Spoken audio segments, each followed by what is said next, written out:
5,905 करोड़ का loss Zepto ने FY26 में किया। और ये करने के बाद मेरे दिमाग में एक बात जरूर आ रही है बार बार कि ज़ेप्टो वो स्टार्टअप है जो देश के दुकानदारों को तो बर्बाद कर ही रहा है, चाहे आपकी किराना स्टोर हो या नॉर्मल स्टोर हो। इसके अलावा इन्वेस्टर्स का भी पैसा जला रहा है। लेकिन दोस्तों फिर भी ये इन्वेस्टर्स जो ज़ेप्टो में पैसा डाल रहे हैं वो पैसा डालते रहेंगे, वो रुकेंगे नहीं। हाल ही में ज़ेप्टो IPO भी लाने वाला था जिसे डिले कर दिया गया है। ऐसा क्यों हुआ और इसके आगे के क्या प्लान्स हो सकते हैं जो देश के दुकानदारों के लिए और भी बड़ा खतरा साबित हो सकते हैं, उस पर भी बात होगी दोस्तों। लेकिन दोस्तों इस पूरी कहानी में कुछ सवाल ऐसे हैं जिनका जवाब आपको आखिर तक जानना चाहिए। जैसे आखिर में कौन है वो लोग जो एक लॉस मेकिंग कंपनी में लगातार अरबों रुपए लगा रहे हैं? क्या वो इन्वेस्टर्स देश के किराना और रिटेल दुकानदारों को जानबूझकर बर्बाद करना चाहते हैं? और सबसे बड़ा सवाल, आज के दुकानदारों को ऐसा क्या करना चाहिए जिससे वो अपने एग्जिस्टेंस को, जिससे वो अपनी दुकानों को बर्बाद होने से, बंद होने से बचा सकते हैं? वो भी हम आप लोगों को बहुत डिटेल में बताएंगे। तो चलिए दोस्तों शुरू करते हैं इस इंटरेस्टिंग वीडियो को, इस इंटरेस्टिंग केस स्टडी को।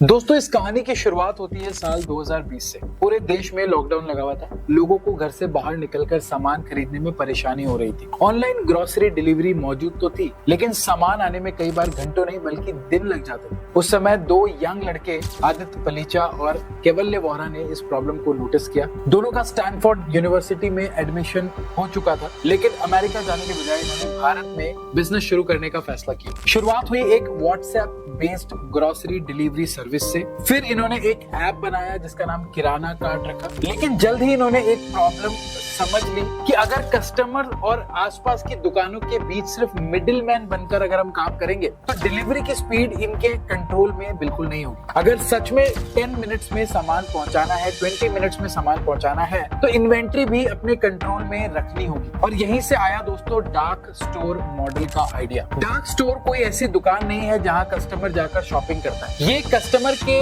करीब बनाया गया एक छोटा वेयर हाउस होता है जहां प्रोडक्ट पहले से ही रखे होते हैं। मुंबई में इस मॉडल को सबसे पहले टेस्ट किया गया और धीरे धीरे एक बात साफ हो गई कि अगर इन्वेंट्री और ऑपरेशन अपने कंट्रोल में है तो ग्रोसरी डिलीवरी बेहद तेज हो सकती है। और यहीं से जन्म हुआ दोस्तों ज़ेप्टो का। और ज़ेप्टो का नाम आया दुनिया की सबसे छोटी टाइम यूनिट्स में से एक ज़ेप्टो सेकंड से। लेकिन एक आइडिया होना आसान होता है दोस्तों, लेकिन भारत जैसे एक बहुत बड़े ग्रोसरी मार्केट में उस आइडिया को स्केल करना असली गेम होता है। क्योंकि सामने जल्द ही ब्लिंकिट और इंस्टामार्ट जैसे प्लेयर्स आने वाले थे। तो सवाल ये था कि दो कॉलेज ड्रॉपआउट्स आखिर इन दिग्गजों से कैसे लड़ेंगे? जवाब था दोस्तों इन्वेस्टर के पैसे से। और यहीं से ज़ेप्टो की कहानी का असली खेल शुरू होता है।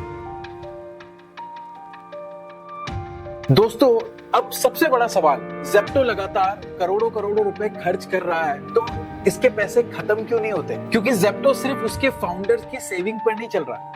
इसके पीछे Nexus Venture Partners, Glade Group, General Catalyst, Lightspeed और स्टेपस्टोन जैसे बड़े बड़े ग्लोबल इन्वेस्टर्स का पैसा लगा है। इसके बहुत सारे इन्वेस्टर्स अमेरिका और दूसरे ग्लोबल इन्वेस्टमेंट फंड की तरफ से आते हैं। साथ ही इंडियन इन्वेस्टर्स और बिजनेस ग्रुप्स का भी पैसा इसमें लगा हुआ है। लेकिन दोस्तों यहाँ पर एक बहुत इंपॉर्टेंट चीज है जो आपको समझनी चाहिए। वो ये है दोस्तों कि मैं ये नहीं कह रहा कि ज़ेप्टो के इन्वेस्टर्स भारत के किराना स्टोर्स को सीक्रेटली बर्बाद करने के लिए पैसे लगा रहे हैं। लेकिन उनका मकसद दुकानदारों को या लोकल किराना स्टोर्स को बचाना भी नहीं है। उनका असली मकसद है अपने इन्वेस्टमेंट पर बड़ा रिटर्न कमाना। स्टार्टअप वर्ल्ड में इसके लिए एक जाना पहचाना मॉडल है कि पहले मार्केट शेयर बढ़ाओ, कस्टमर्स की हैबिट बदलो और अगर शुरुआती सालों में प्रॉफिट की जगह लॉस करना पड़े तो वो भी कर लो। इन इन्वेस्टर्स को यहाँ पर मार्केट कैप्चर करना था, ग्रोथ करनी है, दैट्स इट। वही दूसरी तरफ दोस्तों अगर एक लोकल किराना स्टोर वाला बंदा अगर हर ऑर्डर पर 20 से 30 रुपए का भी नुकसान करेगा तो कुछ समय बाद उसके लिए दुकान चलाना मुश्किल हो जाएगा। लेकिन ज़ेप्टो के पास फंडिंग है, वो नए डार्क स्टोर खोल सकती है, डिस्काउंट्स दे सकती है, डिलीवरी सब्सिडाइज कर सकती है, मार्केटिंग कर सकती है। यानी ज़ेप्टो का सबसे बड़ा हथियार सिर्फ उसकी टेक्नोलॉजी नहीं है, उसका कैपिटल भी था। लेकिन यहाँ एक सवाल और बड़ा आता है कि इतना पैसा लगाने के बावजूद ज़ेप्टो खुद कितना कमा रही थी? और अगर हर ऑर्डर पर नुकसान ही हो रहा था तो लाखों ऑर्डर्स के बाद ये बिजनेस आखिर टिक कैसे रहा है? यहाँ समझना पड़ेगा ज़ेप्टो की यूनिट इकोनॉमिक्स को। मान लीजिए आपने ज़ेप्टो पर ऑर्डर किया, दूध, चिप्स, ग्रोसरी और कुछ डेली यूज के प्रोडक्ट्स। आपका बिल आया यहाँ पे लगभग 357 रुपए। इसे कहते हैं एवरेज ऑर्डर वैल्यू यानी AOV, मतलब आप जितना टोटल ऑर्डर करते हैं। अब आपको लगेगा कि 357 रुपए का ऑर्डर है और रोज लाखों ऑर्डर जेप्टो पर डिलीवर होते हैं, तो जेप्टो तो बहुत मोटा पैसा छाप रही होगी। लेकिन यहाँ एक गलती होती है कि 357 रुपए जेप्टो का प्रॉफिट नहीं है। इस ऑर्डर के पीछे प्रोडक्ट की कॉस्ट है, डार्क स्टोर्स का रेंट है, स्टाफ है, इन्वेंट्री है, पिकिंग एंड पैकिंग है, डिलीवरी कॉस्ट है, टेक्नोलॉजी है, डिस्काउंट और मार्केटिंग है, और अगर कोई प्रोडक्ट खराब हो जाए तो उसका नुकसान भी तो कंपनी को झेलना है। रिपोर्ट्स के मुताबिक FY25 में जेप्टो का एवरेज लॉस पर ऑर्डर करीबन 142 रुपए था, लेकिन FY26 में यही फिगर घटकर करीबन 59.4 रुपीज रह गया, यानी पर ऑर्डर इकोनॉमिक्स में लगभग 60% का इंप्रूवमेंट हुआ है। तो फिर जेप्टो प्रॉफिट में क्यों नहीं आई? सबसे बड़ा सवाल ये है, क्योंकि यहाँ पे ऑर्डर भी उसी तेजी से बढ़ रहे थे। डार्क स्टोर्स FY24 के करीबन 337 थे, ये बढ़कर FY26 में लगभग 1139 हो गए, और रेवेन्यू FY25 के करीब 11,000 करोड़ रुपए था, जो बढ़कर FY26 में 22,624 करोड़ रुपए हो गया। यानी ग्रोथ तेज थी, रेवेन्यू तेज था, ऑर्डर तेज थे, पर ऑर्डर लॉस कम हो रहा था। फिर भी FY26 में कंपनी का नेट लॉस करीब 5,905 करोड़ रुपए बताया गया। क्यों? क्योंकि पर ऑर्डर लॉस और टोटल कंपनी लॉस एक चीज नहीं होती दोस्तों। कंपनी को नए डार्क स्टोर्स खोलने हैं, टेक्नोलॉजी और मार्केटिंग पर खर्च करना है, सैलरीज देनी है, एक्सपेंशन पर पूरा कॉस्ट उठाना है। यानी जेप्टो की यूनिट इकोनॉमिक्स सुधर तो रही थी, लेकिन कंपनी अभी बहुत तेजी से पैसे भी खर्च कर रही थी। और अब समस्या आती है सिर्फ बिजनेस की नहीं, इन्वेस्टर्स को अपना रिटर्न भी चाहिए था, और इसके लिए जेप्टो के पास सबसे इजी ऑप्शन था पब्लिक जाना, अपना IPO लेकर आना, जो कि जेप्टो ने कुछ समय पहले शुरुआत भी की थी। तो चलिए नेक्स्ट पार्ट में इसी की कहानी को समझते हैं।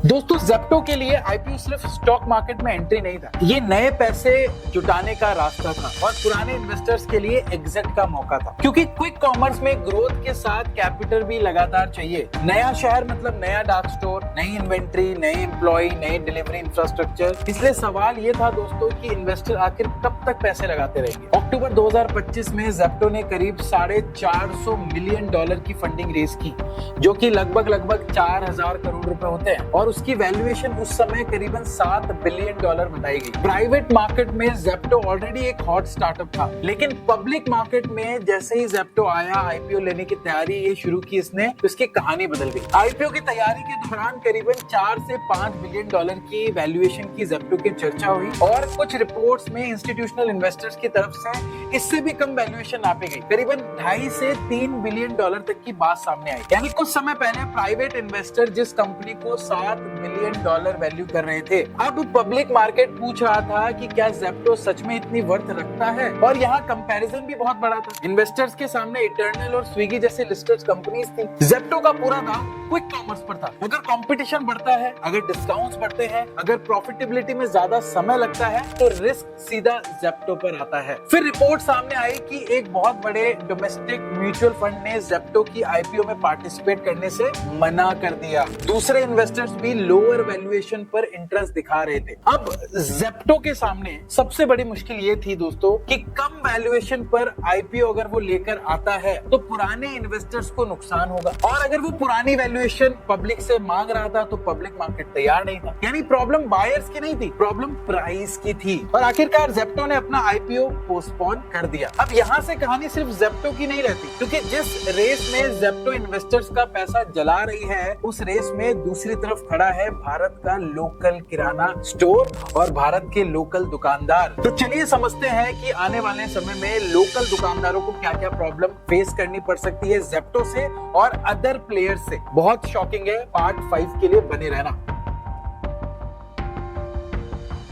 अगर आप सोच रहे हैं कि लोकल दुकानदार का सबसे बड़ा खतरा सिर्फ जेप्टो है, तो कहानी उससे कहीं ज्यादा बड़ी है, क्योंकि अब मैदान में ब्लिंकिट भी है, इंस्टामार्ट है, बिग बास्केट है, अमेज़न है, और फ्लिपकार्ट भी क्विक कॉमर्स में तेजी से आगे बढ़ रहा है। ब्लिंकिट की कहानी मैं ऑलरेडी बता चुका हूं हमारे इस वीडियो में, वो जाकर जरूर देखना। राइट, मतलब एक लोकल स्टोर के आसपास आने वाले समय में कई सारे डार्क स्टोर्स ओपन हो सकते हैं, और हर कोई एक ही चीज करेगा दोस्तों, कस्टमर्स को ज्यादा से ज्यादा कन्वीनियंस देने की कोशिश। आज कस्टमर्स दुकान पर जाता है, कल घर से ऑर्डर करेगा, फिर पूछेगा कितने मिनट में आएगा, और उसके बाद शायद ये भी बोलेगा कि ऐप पर सस्ता मिल रहा है तो तुम क्या दोगे? यही असली बदलाव है दोस्तों। कंपटीशन सिर्फ प्राइस का नहीं है, कस्टमर्स की हैबिट बदल रही है और क्विक कॉमर्स अब सिर्फ ग्रोसरी तक सीमित नहीं है दोस्तों। आज की डेट में ये जितने भी क्विक कॉमर्स एप्स है उनपे beauty care, personal care, electronics और दूसरे डेली यूज की कैटेगरी भी शामिल हो रही है। और आने वाले समय में आप देखेंगे इन एप्स पर, क्विक कॉमर्स पर सब कुछ मिलने लग जाएगा। ये सिर्फ ग्रोसरी से शुरुआत कर रहे हैं और आने वाले समय में कपड़े,